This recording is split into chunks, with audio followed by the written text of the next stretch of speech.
experts initially promised a 2026 market recovery. Now we're almost a month into 2026. It seems that they've switched their opinions. We're seeing that there's more pessimistic headlines out there if you just search Toronto real estate on a search engine. I'm going to share with you what's actually happening here in the market. You're also going to learn about my predictions and how you can take advantage. Here we're looking at the new homes specifically, we can see just how much the average prices come down, both across the single family homes represented by the green line and the condo apartments. And taking a look at 2025, the average price that was reported across, this is all properties, so all sales that took place from January to December, it's not just December, was $1,067,000. And we can see here, if we look at like the past 5-6 years, this brings us back to between 2020 and 2021. But more notably, and how this may be affecting the economy as a whole, is the number of units that were actually sold. So we're only at 62,433. The previous year, just over 70,000. And we can see this is, obviously very different than as usual. And one of the major questions that sellers are wondering is, should they wait until the spring to list their home, or is there a chance that the average price will come down by the springtime? And while 2025, it wasn't as seasonal of a real estate market as you would have expected, we did see a slight increase with the average price here happen in the spring and then again in the fall. So I would say for most sellers out there, they're going to benefit by listing their property in the spring.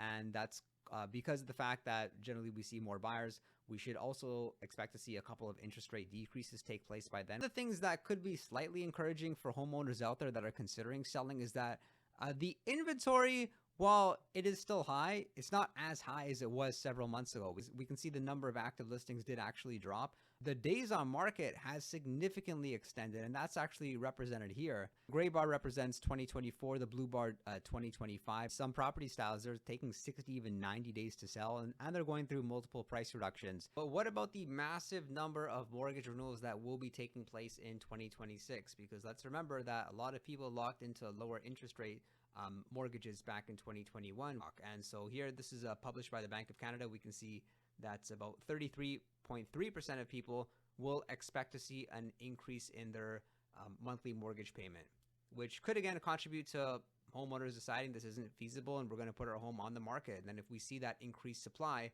and we don't see the increase of demand, naturally the average price will be falling. Something encouraging about our real estate market though is that the number of showings is actually up 15% year over year. The number of offers is also up. We can see here we're comparing again, these are the number of showings that are booked each day. So registered visits to view a property on behalf of a prospective buyer. Average number of showings before sold or leased, 16.1. So it's up 5%, meaning that buyer or tenant, they're going to look at 15 properties before they're going to actually solidify and secure an agreement. Average days on market before sold or leased is 31. This is up 16% year over year. This, however, may not take into consideration that a lot of the listings are actually renewed. What happens is a lot of the homeowners decide to either refresh their listing by taking it off the market and updating it at a newer price, or maybe the listing expires and they get into contract with another agent or the same agent and then the listing goes up fresh. And here we're looking at the different cities across the GTA and Ontario. We're looking at the average price growth. We can see that as expected, most cities are down. Toronto down 6.3%. Vaughan up 10.8%. This is looking at the same time of the year last year. King down almost 34%. Newmarket down just about 18%. Brampton down 12%. Pickering down 12%. Mississauga down almost 10%. Most values are down. Vaughan is still selling very well. And with respect to the condo market, I've been selling full-time almost 13 years. I've never seen it in this state. Like, not only do we have condos that are less than $500,000, but you've also got a selection. What will these homeowners decide to do? Many of them will decide to rent out their properties, and they are renting out their properties and waiting for the values to be restored. But then the question on their mind is, when will the prices ever come up? And if they won't come up, then I may as well sell my condo now. But then unfortunately, they may be competing with other listings that are up for sale in the same building, and it just becomes this price war between them both. We can see why it's such a difficult decision to be a buyer in the marketplace today when you're seeing all these tempting prices, but at the same time, our price is going to decrease further.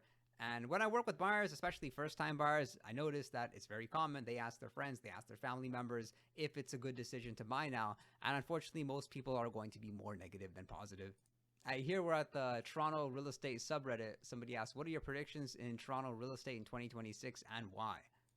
And I looked through these comments. I did not find one positive market prediction whatsoever, even though most of these people will be renting and they won't necessarily be experienced buyers or sellers. I'd love to know your thoughts about this real estate market in the comment section below. If you are considering buying or selling, make sure to call me. And if you're a real estate agent looking for a great brokerage, make sure to connect with me. And I'm also very active on Instagram, and I look forward to seeing you next time.